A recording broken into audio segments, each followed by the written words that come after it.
Hello, this is a video on Lake Tahoe's Workforce Housing Needs Assessment for 2025. This needs assessment was conducted in part to support TRPA's Tahoe Living Strategic Priority, which focuses on working with our partners to shift remaining limited growth potential into affordable and workforce housing, and through that process, improve our ability to meet environmental thresholds. The study area for this report is the Lake Tahoe Basin, as shown in the map to the right. Some of the key takeaways from this needs assessment process is that we now have Lake Tahoe Basin specific data. Previously, many different areas around the lake had done their own needs assessment, but we didn't have a consistent set of data for the entire Tahoe Basin. That said, having used some of that past data, we can tell that there's not a huge amount of change from the past estimates, but it's really useful to have the most up-to-date data. We see from the data, and you'll see in the slides coming up, that the largest source of housing insecurity is that households are overpaying for housing. There's also a mismatch between the size of housing that our working households need and the size of our existing housing stock. So those two things, overpayment for housing and a mismatch of housing stock, is leading to a lot of households having to leave the basin and commute in every day. So they're here in the basin working during the day, but then need to leave in the evening. What is a workforce housing needs assessment? These needs assessments can look at different things, but primarily they provide an estimate of the number of homes needed in a region in various categories to address the unmet housing needs of the local workforce. So the assessments can look at how many households are overpaying for housing, how many are in overcrowded conditions or substandard housing, how many in-commuters would prefer to live closer to their job. It can also look at the housing needed to fill new or existing job openings. This housing needs assessment that we're going to be talking about in this presentation and in the report that's on our webpage looks at the housing needs based on the first 4 bullets. And this was done primarily to be consistent with 4 years of housing studies that went back to 2016, conducted in the North Tahoe Truckee region, so that our 2 areas will have data that is consistent and comparable. As we get into the slides, you're going to see the term area median income, and we wanted to define that here and give some examples of what the area median income is in the Tahoe Basin and how that applies to the cost of purchasing a home. So median income is the median income of all households in a region. And we call this AMI for short. So the AMI for the Tahoe region is currently around $100,000 for a household. So as you can see in the table, in Lake Tahoe, if a 3-person household makes less than 80% of area median income, that means their household income would be $80,000 per year. That household could afford to buy a house that costs around $326,000. Another common income category that we talk about are households that make less than or between 80 and 120% of area median income. Those are moderate income households. Those households would have a household income of $120,000 annually, and they could afford to buy a house that costs $476,000. The last 2 rows show the amount of income that it would take to buy the median priced condominium in Placer County or the median priced single family home in Placer County. We used Placer County because that's kind of a middle point around the basin, but the amount of income it takes to buy the median priced home really varies by county because home prices vary a lot around the basin. So you can see that to afford a single family home of $1 million, which is the median priced home in Placer County in the Tahoe Basin, a household would need an income of around $255,000. The Housing Needs Assessment Report relied on a variety of data sources. Most of them are from the U.S. Census. We also conducted a resident and worker survey of over 1,200 households in the summer of 2025. I'm not going to go over all of these data sources in detail, but you're welcome to find the PowerPoint, which is posted on our website, and you can look at this slide in more detail. This graph provides one of the key metrics from the housing needs assessment that we will use in the Tahoe living process. It shows the percent of households in major income categories that face a housing need, and that housing need, as we mentioned before, could be something like overpaying for housing, overcrowded conditions, or commuting in. So these four categories mirror ones that we've used before, and they correspond with income categories that the state and federal government use for various grant programs, such as low-income housing at less than 80% of AMI, moderate income housing at less than 120% of AMI. In the case of the top category, that shows households that make more than 245% of AMI. That's a cutoff that represents the level at which a household can start to afford to purchase the median priced home in the Tahoe Basin. So you can see that more than half of households with a housing need are in the moderate or lowest income categories, and that's similar to what our previous studies showed us. About 25% of households with a housing need are in the above moderate category, and then another 12% are making above 245% of AMI, but are still facing a housing need. And that's likely because the price of housing varies around the basin. So in some places, 245% of median income is still not enough to purchase a home. And then I just want to point out, this is the only slide that provides data about households making more than 245% of AMI. We did want to represent them because there are a few households in that category that face a housing need. But when you get into the report, the graphs in the report focus on data for households making less than 245% of AMI. The appendix does show data for all households, including those making over 245% of AMI. This slide breaks down the data from the previous slide into a little bit more detail.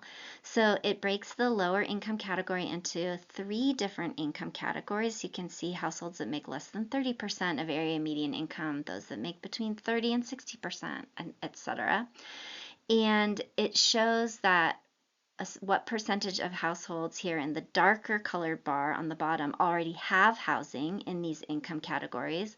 And then the lighter color bar above shows the number of households that still need housing in these different income categories. And so one of the really important things to take away from this slide is that even though it looks like, there's quite a bit of housing need in all these different housing categories, it's important to understand that by increasing the supply of housing in any of these income ranges, that creates room and mobility for the other households. So for instance, if we improve the availability of housing for the approximately 2,700 people here in the 80 to 120% of median income category, that will have a cascading effect. So there'll be more room for people who are inadequately housed in the lower income categories to move into the housing that's freed up by the new housing in this category, or it could allow people who have had to move out of the basin and are commuting in now to move back into the region. For this slide, we wanted to encourage you to go to the PowerPoint and click on this slide. There's a link to a 1.5-minute video that just demonstrates this effect of how people can move up into housing that's been freed up in different income categories. As we mentioned, part of this effort was a resident and worker household survey that we conducted to gather more data about people's experience in the basin. So there were some written responses where people shared their experience, and some of the from the housing survey that I mentioned, we were able to gather some real life experiences of households that are experiencing inadequate housing. So some of the responses included people who mentioned that their house was sold under them while they were renting, or rents increased by significant amounts. Somebody mentioned that it was hard to find something affordable for just one person, and we'll talk a little bit more about that in the upcoming slides. And there were people that mentioned that rents were high, so multiple families had to live together under one roof. The next few slides give us important information about the housing need by unit size and also what our existing housing stock looks like. So this is an outcome from the housing needs assessment showing us that most of the housing need is actually in the 1-bedroom size or the 3-bedroom size, while there's also some need for studios and 2 bedrooms. When you compare that to our existing housing stock, however, you see that the vast majority of our existing housing stock is in the 3-bedroom size or larger. And so, although this could potentially help meet some of the need for households that need that larger size, much of this housing stock is likely being used as second homes. This slide points out that most of our housing stock is in the single family detached housing type. There's very few amounts of housing in single family attached, which is condominiums. The next biggest category is is some amount of housing in small multifamily, so duplex up to 9 units, and very little housing overall in larger apartment buildings or mobile homes. Finally, this slide shows that most of our housing stock was built between 1970 and 1979. So that older housing stock can have poor insulation or outdated plumbing and electrical systems, which also add costs for households. And there can be overutilization of water or energy, which also can have environmental impacts. This slide shows who the different households are that are experiencing insufficient housing. So we have resident worker households. These are households that live in the basin and either work for a Tahoe Basin employer or they work for an out-of-basin employer, but they're insufficiently housed for some reason, mainly overpayment. Then there are the households that work for Tahoe Basin employers but are commuting in. And so these, again, are households, workers that are here in the basin during the day, but then need to commute out at night. But they would prefer to live in the basin if there was sufficient housing. Seasonal worker households that are experiencing insufficient housing, and then those that don't have housing at all are homeless population. And then the study also shows that the housing need has increased about 3.4% since 2016.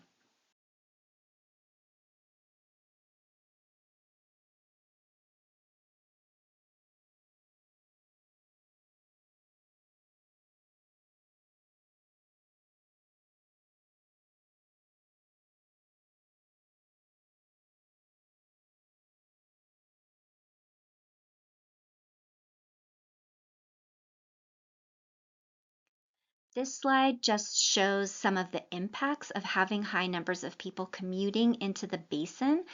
External workers generate about twice as much vehicle miles traveled per day per person as a resident worker, and vehicle miles traveled bring impacts such as greenhouse gas emissions, fine sediment particulates.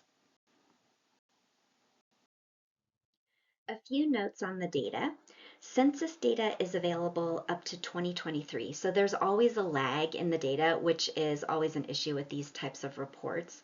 With that, the data does not reflect some of the newer housing that has been built in the last couple of years, including Sugar Pine Village and the Lake Tahoe Community College dorms in South Lake Tahoe.